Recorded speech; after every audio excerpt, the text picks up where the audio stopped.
So first of all, we're just exploring the concept of thoracic rotation. Legs float to the right. You're not driving it with that. I am driving it with my thorax, so right arm up.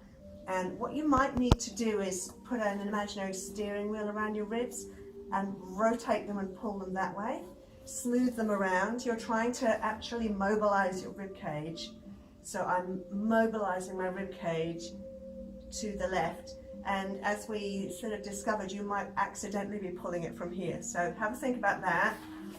Then when you're doing thread the needle, that's your line of access through the center. So you're trying not to shuttle off that.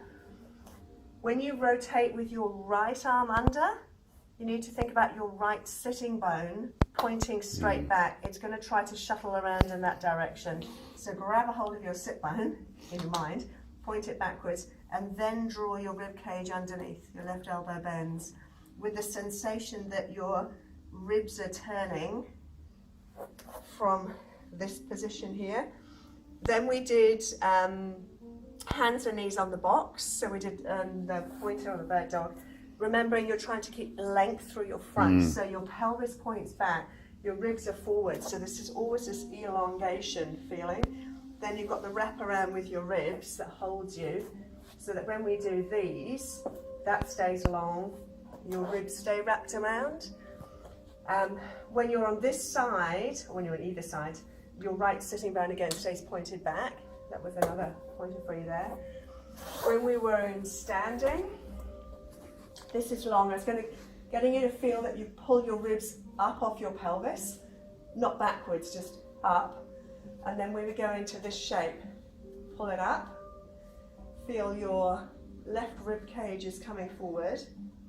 When we were on this side, same thing. Pull it up, pull your right rib cage forward. Just trying to get that feeling all the time, it's up.